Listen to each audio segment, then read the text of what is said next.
захватчиками в Великой Отечественной войне 1941-1945 годов присвоено звание Героя Российской Федерации нашему земляку Стрекаловскому Михаилу Михайловичу. Посмертно.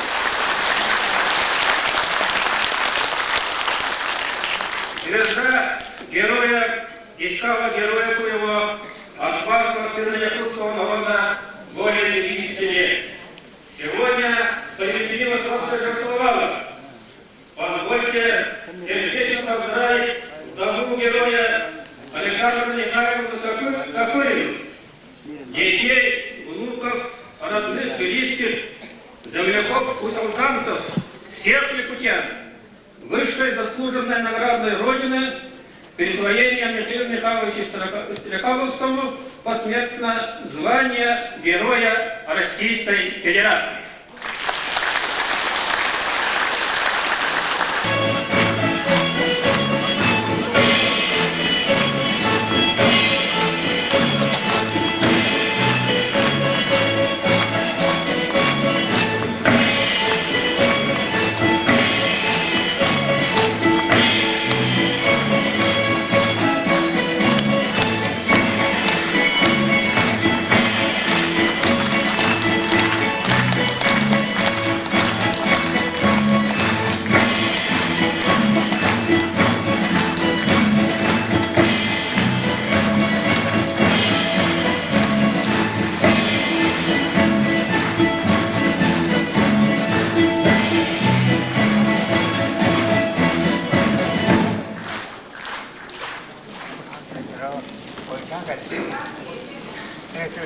Отделения внутренних дел майор милиции.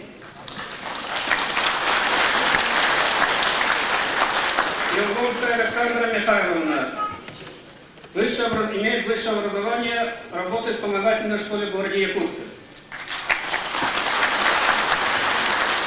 Стрекаловская Екатерина Михайловна, руководитель музея школы Усолданского луса. Захарова Любовь Михайловна, работница аптеки село Воробонцы. Стрекаловская Зинаида Михайловна, учительница биологии Усолданского. Стрекаловская Светлана Михайловна, старший лаборант республиканской больницы. Колесова Елена Михайловна, мастер производственного обучения профтехобразования в городе Якутск. Стрекаловский Иннокентий Михайлович, пенсионер, проживает в городе Якутск.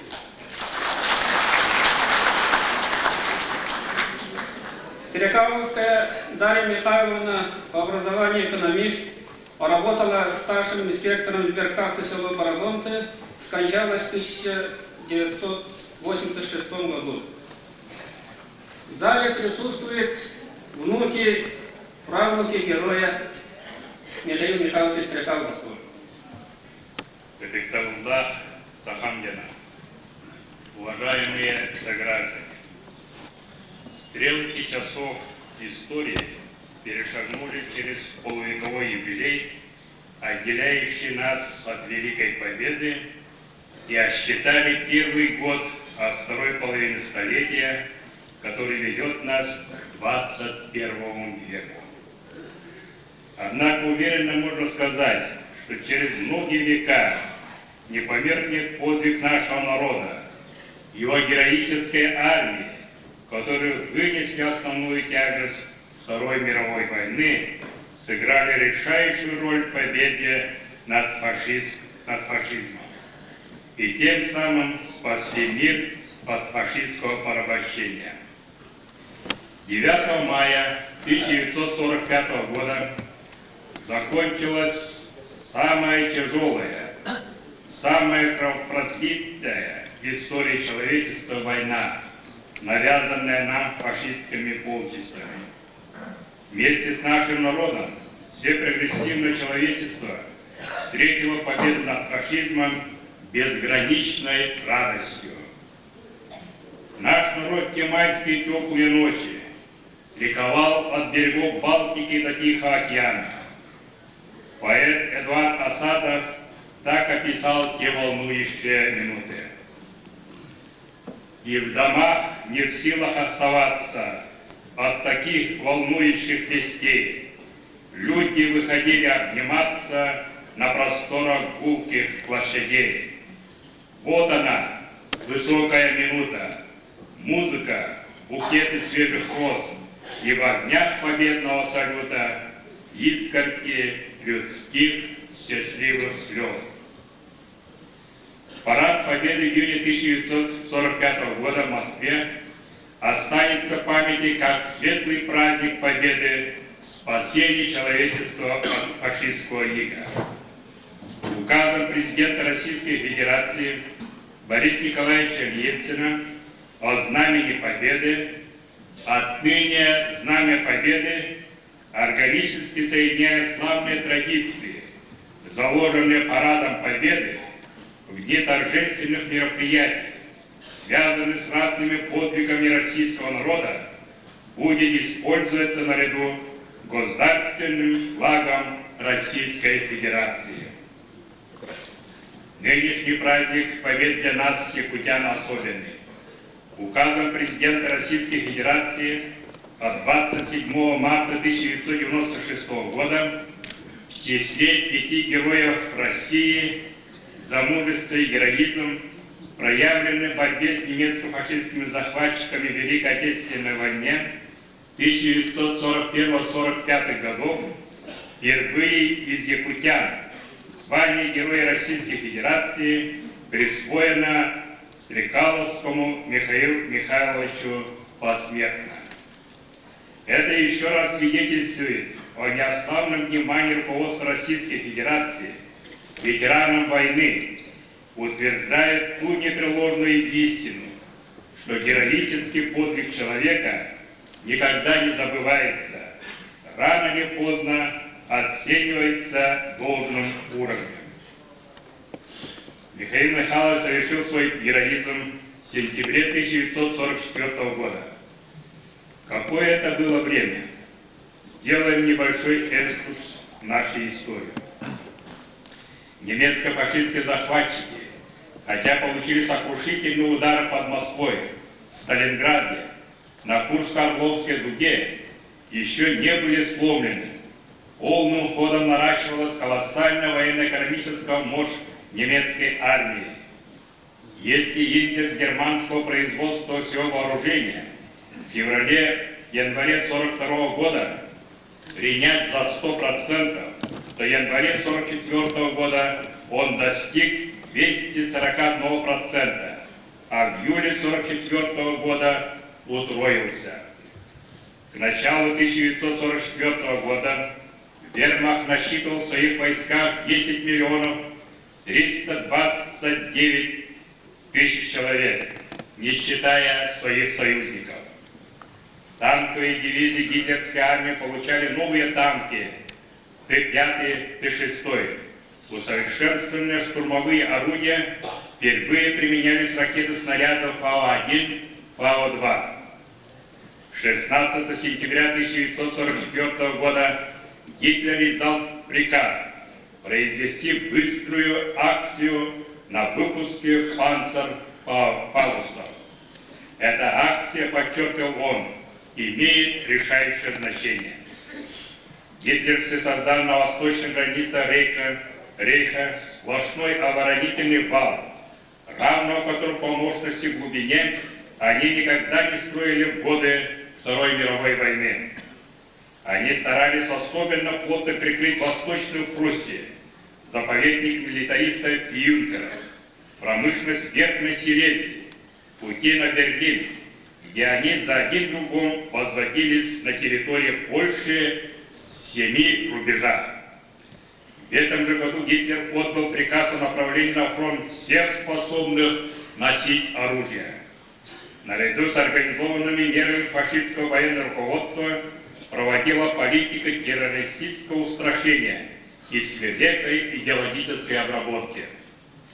Таким образом, Верховное главнокомандование Вермахта путем тотальной мобилизации собралось воевать не только на жизнь, а на смерть, бросив на поле битвы все свои последние силы.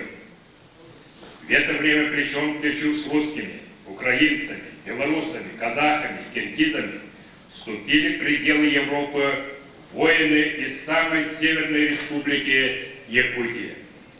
Они участвовали во всех крупнейших сражениях Красной Армии, в освобождении Болгарии, Румынии, Венгрии, Югославии и Польши. От своих отцов, братьев, мужей, находящихся на фронтах, не оставали и в тылу. Героический труд женщин, детей, людей пожилого возраста можно было проиллюстрировать многими примерами. Однако достаточно привести следующий факт. Если в 1941 году каждый трудоспособный член колхоза Якутии в среднем выработал 270 трудодней, то в 1944 году по 424 трудодня. Такая же самоотверженная работа кипела и в промышленности. Об этом свидетельствует телеграмма заместителя председателя народных комиссаров, члена Государственного комитета обороны Михаяна от 27 сентября 1944 года, где он тепло поздравил трест Якутзолота с перевыполнением 8-месячного плана добычи золота. Лист, представляющий Михаила Михайловича Стрекаловского в звании Героя Советского Союза, был подписан в 1944 году во всех инстанциях всеми командирами, вплоть до командующего 65-й армией генерал-полковника Батова Павла Ивановича, но тогда подвиг Михаила Михайловича Стрекаловского был отмечен орденом Боевого Красного Знамени. После демобилизации с рядов Советской армии Михаил Михайлович Стрекаловский работал председателем сельского совета Нослега, избирался депутатом сельского совета Шести Созово, был председателем комитета ветеранов войны и труда, наставником молодежи. Долгие годы работал страховым агентом, лесником в родном Гусе. Находясь на пенсии с 1969 по 1980 год, был кадровым охотником совхоза Юксинский. Его отличали личная скромность и трудолюбие, добросовестное и честное отношение к порученному делу, что отмечено двумя почетными грамотами вблизи Верховного Совета Республики, многими юбилейными медалями, значком «Отличник лесной охраны страны». Михаил Михайлович был хорошим семьянином. Вместе с супругой Александрой Михайловной вырос и воспитал 9 детей, из них сегодня Иннокентий на заслуженном отдыхе, остальные трудятся в различных отраслях народного хозяйства. Михаила Михайловича и Александру Михайловну родные дедушкой и бабушкой называют 35 внуков. Михаил Михайлович скончался 28 июня 1989 года от последствий ран, полученных в годы войны. Сегодня, в канун светлого праздника, праздника со слезами на глазах, сединою на висках, праздника Великой Победы, мне выпала почетная миссия вручения Золотой Звезды Героя Российской Федерации вдове Михаила Михайловича Александре Михайловне Копыриной. Вручая эту высокую награду, я считаю ее данью перед светлой памятью воинов-якутян в Великой Отечественной войне, где каждый второй из призванных от Республики Саха сложил головы на поле брани за свободу и независимость Родины. Федерации, правительство Республики Саха-Якутия и от себя лично разрешите вас и ваших детей, внуков, горячо и сердечно поздравить с присвоением вашему супругу, отцу и деду Михаилу Михайловичу звания Героя Российской Федерации, первому из якутян, и пожелать вам и вашим детям, внукам счастья, здоровья и благополучия.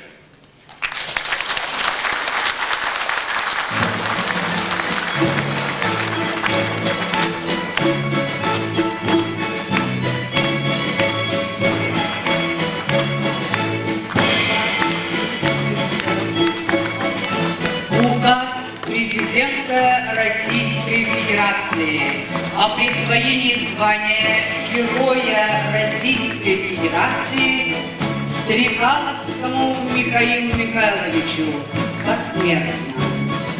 За мужество и героизм, проявленные в борьбе с немецко-фашистскими захватчиками в Великой Отечественной войне 1941-1945 годов, присвоит звание Героя Российской Федерации Стрекаловскому Михаилу Михайловичу посмертно.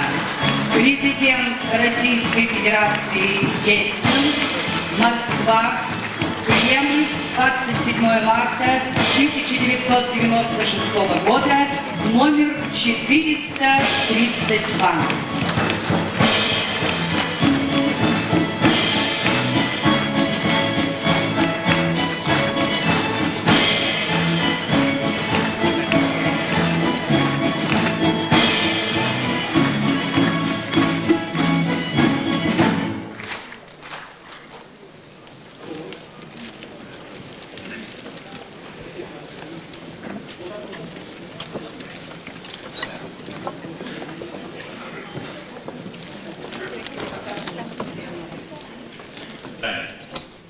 Дорогие ветераны, участники Великой Отечественной войны, дорогие ветераны труда, разрешите мне от имени администрации города, от всех горожан нашей столицы поздравить с наступающим праздником, светлым праздником нашим, Днем Победы, 51-й годовщины Великой Победы, Великой Отечественной войны советского народа. Великая победа. И вы, как победители, в этой жестокой войне являетесь поколением святых. Потому что сколько будет человечество жить на этой планете, ваш подвиг, значит, эта победа никогда не умрет из памяти благодарного человечества. Потому что вы спасли не только свою родину, Советский Союз, вы спасли человечество от коричневой чумы фашизма. Поэтому разрешите мне поздравить вас с праздником. Честь и слава вам, поколению победителей, святому поколению. Присоединиться к тем добрым словам, которые высказал наш президент Михаил Ефимович. Поздравить вас с наступающей 51-й годовщиной Великой Победы в Великой Отечественной войне, пожелать вам успехов, благополучия и крепкого здоровья.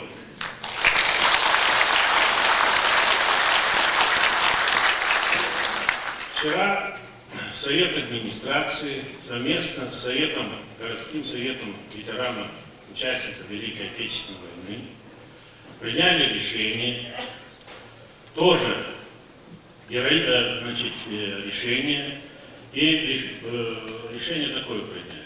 За героизм в воспитании детей, хороших детей, 9 детей, и у них еще 34 внука и правнука, значит, жене Михаила Михайловича, Александру Михайловне Копылиной выделить благоустроенную квартиру с улучшенной планировкой. Разрешите это решение вручить Александру Михайловне.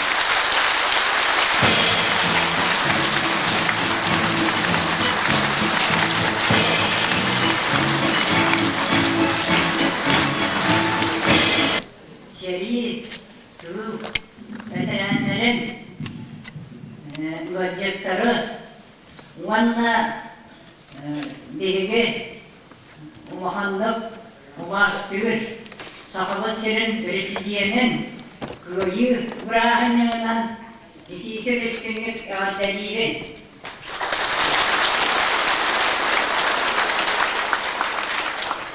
Bağrağın ehliyaka, Üçügeydir o beyni, o vakit var cevap bunu.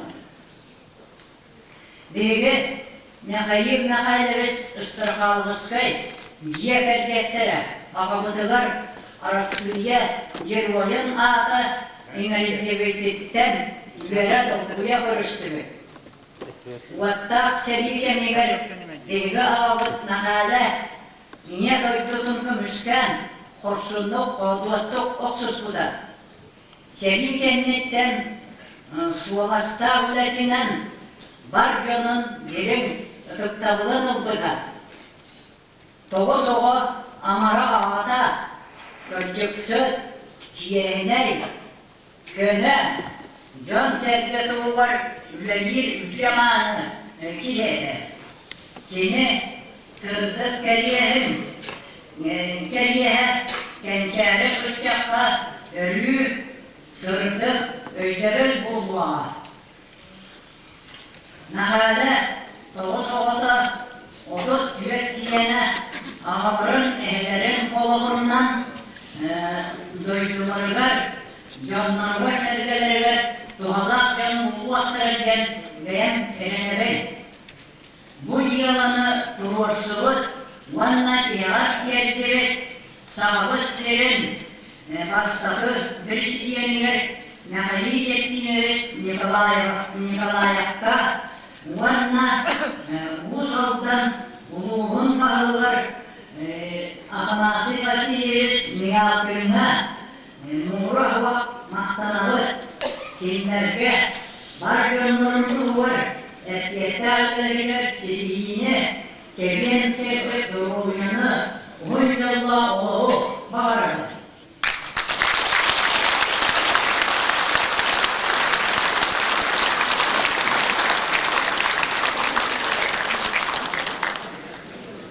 Дорогие и дружные крыла, уважаемый президент, боевые друзья, позвольте мне от имени военного комиссариата Республики Саха-Якутия, от воинов Якутского гарнизона, горячо и сердечно приветствовать и от всей души тепло и сердечно поздравить всех ветеранов Великой Отечественной войны, тружеников тыла и их семей праздником 51-й годовщины Победы в Великой Отечественной войне. Получает вдова ветерана Сидорова Елена Степановна.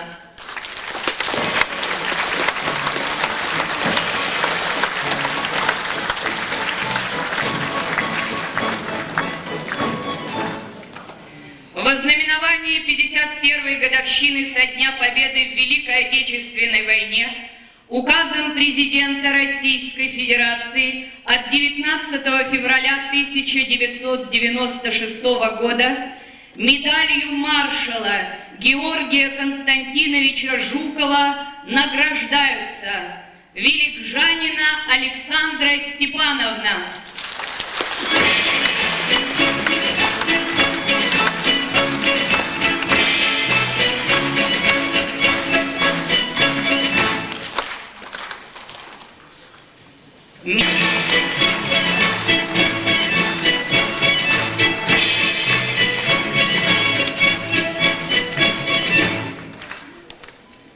Медалью маршала Жукова награждается Флегонтов Семен Дмитриевич.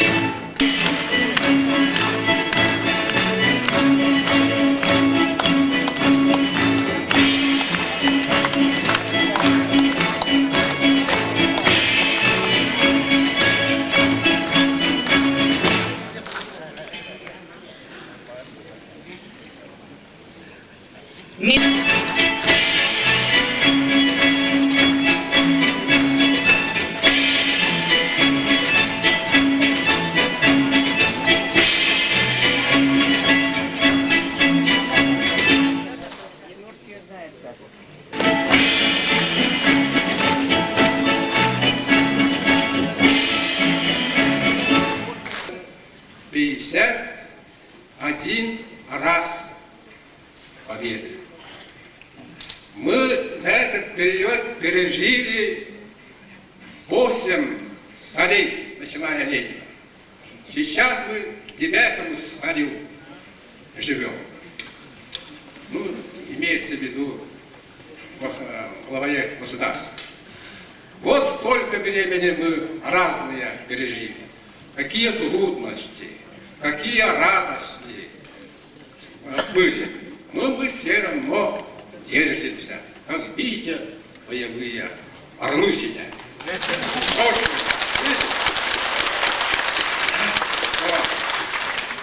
Еще мы надеемся не последний раз победу отмечать. Еще несколько, даже десятки побед будем отмечать. Еще в следующем веку, 21 веку.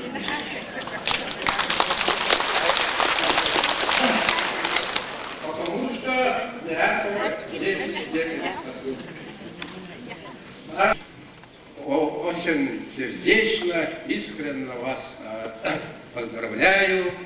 Еще больше будем жить. Вот. И нам всем это.